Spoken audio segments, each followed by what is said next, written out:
It's January 2026. Stop for a moment. Breathe. Now look at the world map as if for the first time. Not as the screens show it to you, not as the headlines scream it, but as your soul would feel it if it could observe history from above. What do you really see? At first glance, it looks like a chessboard on the verge of conflagration. An ancient game where the pieces move with cold precision while the ground trembles beneath them. You see taut borders, lines drawn in the sand, the eternal tale of East versus West, two titans caught in a dance of power that seems destined to end in a flash of blinding light and silence. We are told we are enemies. We are told repeatedly that our values cannot coexist, that the future allows only one victor, and that survival is a game where one wins and the other disappears. The rhetoric has never been so fiery, the weapons have never been so swift, and yet, what has grown the most is not missiles, but fear. A deep, silent fear seeps into the collective consciousness, convincing us that there is no other way out. But what if this story is incomplete? What if what we've been told is merely a superficial layer of something much larger? What if the destiny of nations isn't written solely in war rooms or offices of power, but in the inner state of millions of human hearts? What if humanity's salvation doesn't arise from the place we venerate, but precisely from the one we've been trained to fear? More than 80 years ago, in the midst of another global conflict that also seemed like the end of everything, a man lay silently on Virginia Beach and closed his eyes, not to escape reality, but to pass through it. As the world burned, he observed the invisible currents that move history, spiritual forces that rarely appear in books, but that decide everything. His name was Edgar Cayce, known as the Sleeping Prophet. Cayce spoke of events that seemed impossible. He anticipated the economic collapse of 1929. He saw the rise and fall of Hitler when it was still unthinkable. He mentioned changes at the Earth's poles long before science dared to consider them. However, among thousands of visions and readings, one stands out as the most unsettling, the most controversial, and perhaps the most urgent for this moment we are living through. In 1944, as the planet bled and nations tore each other apart, Cayce turned his inner gaze toward the vast landmass of Russia, and what he saw bewildered the world. He didn't see an enemy, he didn't see an evil empire, he saw a light, and then he uttered a phrase that has resonated for decades like an echo impossible to ignore. From Russia will come the hope of the world, not from the United States, not from Europe, not from China, Russia. If this message is already touching something within you, I wholeheartedly invite you to pause right now. Click the like button. To share this reflection with more people, subscribe to the channel if you feel this content resonates with your journey, and share this message with someone who needs to see it right now. Stay until the end because what's coming may change the way you see the world and the way you see yourself. Why?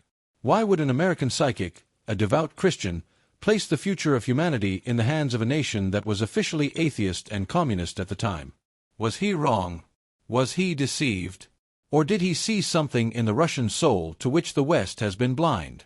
Something that finally, in the chaotic dawn of 2026, begins to crystallize. Today we're going to embark on a journey forbidden by the mainstream narrative. We're going to declassify Russia's spiritual dossier. We'll decode Cayce's vision of the new freedom. We'll analyze the karmic relationship between America and Russia, the eagle and the bear. And we'll answer the terrifying question: is the current conflict the end of the world, or are these the painful birth pangs of the brotherhood of man? This is not a story about politics. It is a story about destiny. To understand the prophecy, we must first rid ourselves of prejudice. We must return to the source. The reading is number 3976-29. The date is June 22, 1944. The reading begins with a tour around the globe, analyzing the sins of all nations. Cayce was a critic who made no distinctions. He pointed to England for its arrogance, to France for its lust, to America for its worship of the god of gold, and then turned his inner eye toward Russia. He said, "In Russia comes the hope of the world, not as what is sometimes called communist or Bolshevik, no, but freedom. Freedom for every man to live for his neighbor. The principle has been born. It will take years for it to crystallize, but from Russia comes the hope of the world again." Note the clarification. Not communist. Cayce was not praising a political system. He was identifying a spiritual potential.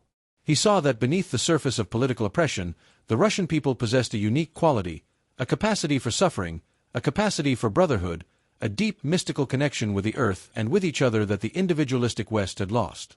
He called it the principle of living for one's neighbor. In the West, our freedom is defined as freedom from interference, freedom to do what I want, freedom to accumulate wealth for myself. It is the freedom of the individual. But Cayce saw a different kind of freedom emerging in the East. Freedom to serve, freedom to be part of a whole, the freedom of the collective soul. But to truly understand why Russia is the hope, we must delve into the spiritual DNA of the Slavic people. We must observe a concept that has no direct translation into English. The Russians call it sobornost. In the West, we have community, which is a group of individuals living together.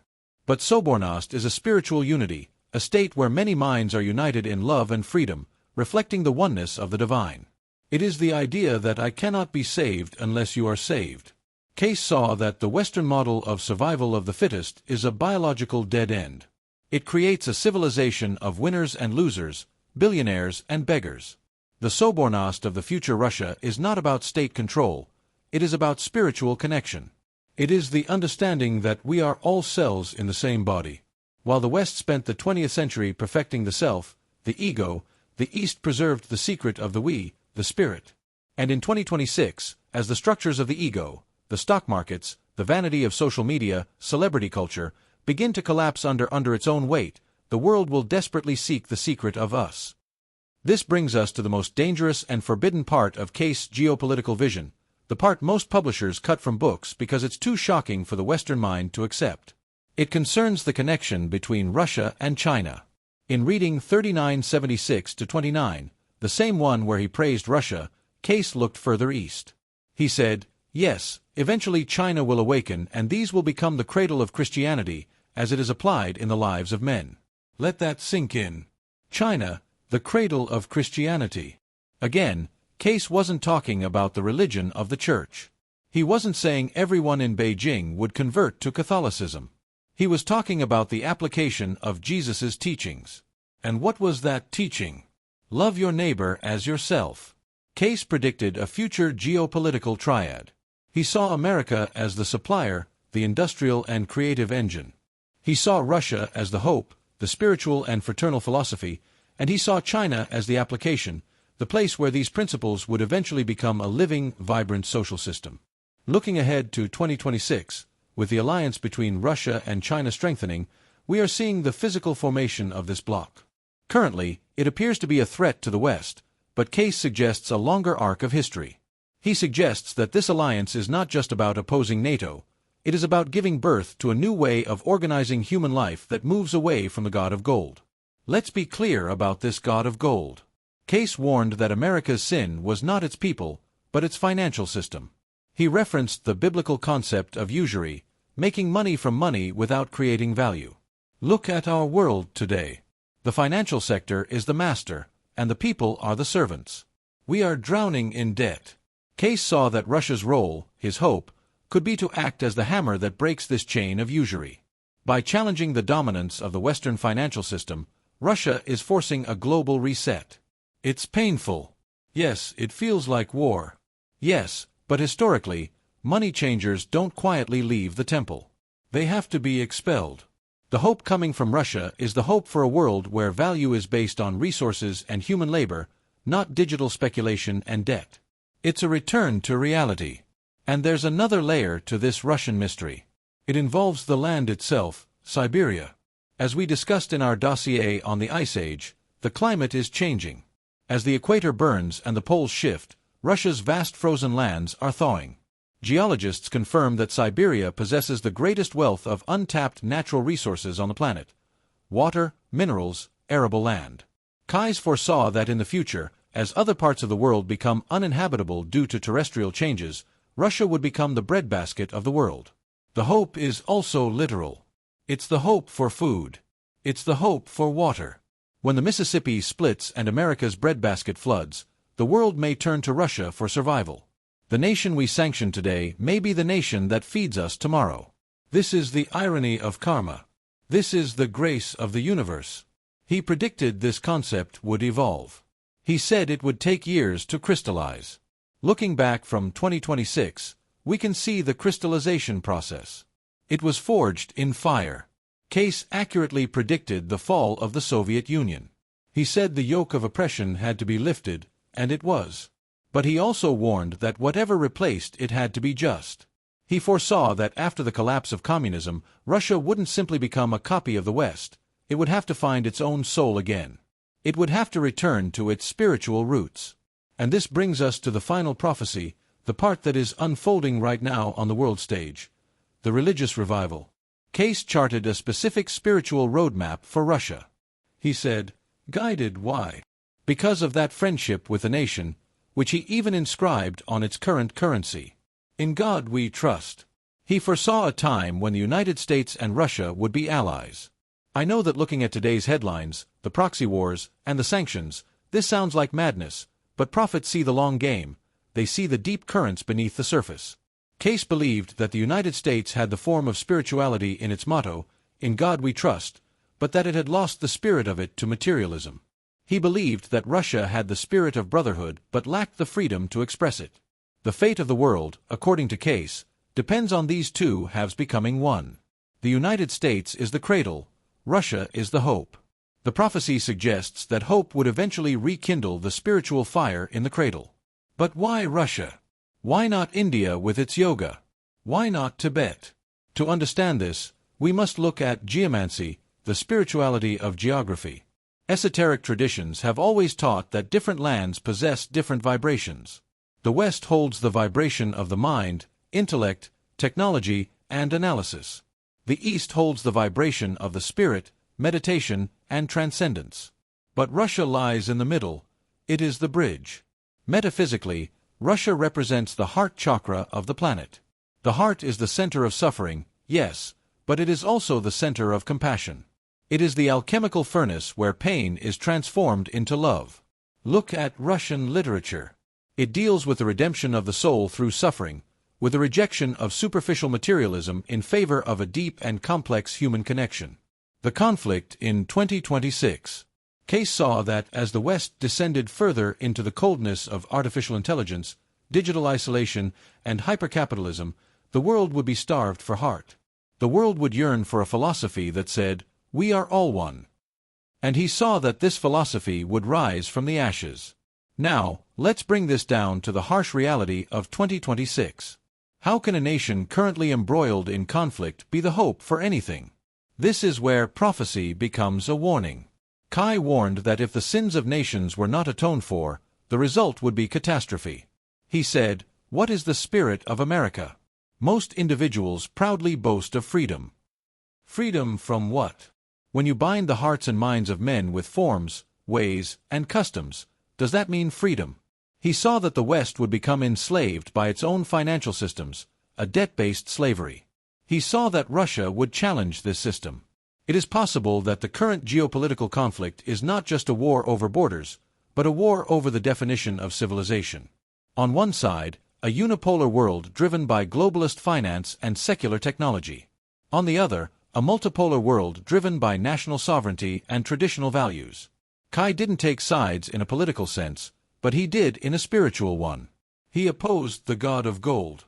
He hinted that the disruption emanating from Russia, the challenge to the established order, might be necessary to break the yoke of financial oppression that has gripped the globe. It is a painful hope, one that comes through the destruction of old structures, a future of transformation, but there is a darker timeline we must acknowledge if we are to be honest. Cayce was asked about the possibility of a third world war. He said, "There will be strife and confusion." He warned that if the nations did not return to God, they would return to the sword. In 2026, we are seeing everything weaponized: currency, energy, information, food. The prophecy of Russia as hope is conditional. It depends on the decisions of the Russian people and the response of the American people. If Russia falls again into the temptation of empire, hope is delayed. If the United States refuses to share its abundance and insists on dominance, the cradle is overturned. We are in the 1900 trial period. What happens next? What does the 2026 to 2030 timeline hold? Cayce's vision suggests a period of immense upheaval followed by an unexpected reconciliation. He saw that godless forces would eventually destroy themselves.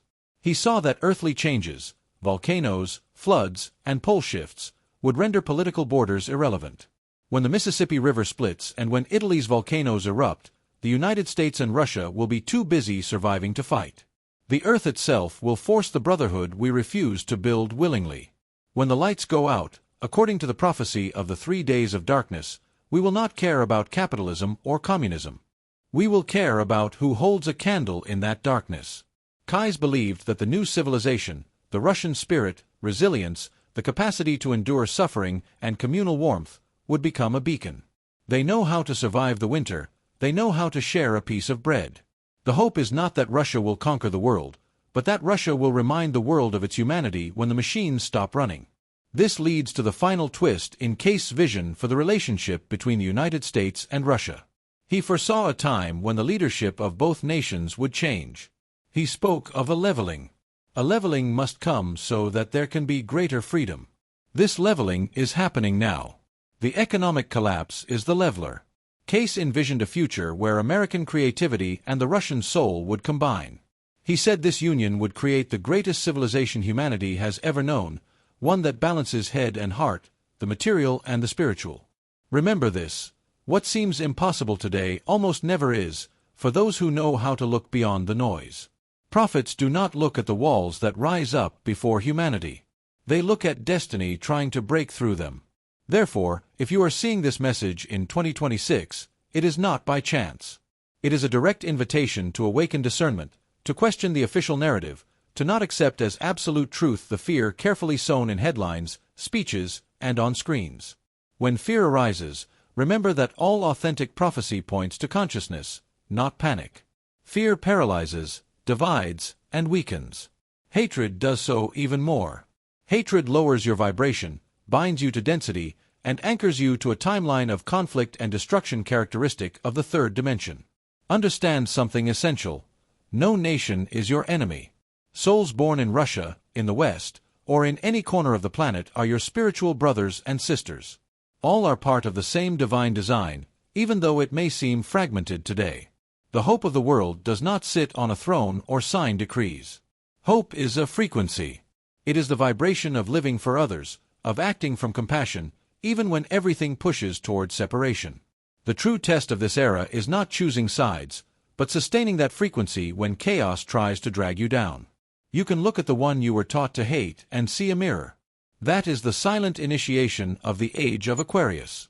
The transition will not be smooth. Every birth hurts, but the promise remains. Even from the most misunderstood place, a new hope for the world can emerge. Perhaps hope is not a grand event, but an intimate and profound shift. Realizing that there is another way to live, a way that places the soul above money, consciousness above control, and life above fear, a way that honors the earth as mother and not as a resource.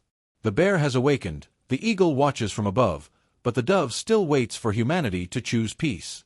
Nothing is set in stone, and consciousness shifts. Everything can be transformed when we remember who we truly are. In the next video, we will explore the final piece of this puzzle, the technology that could propel a new civilization.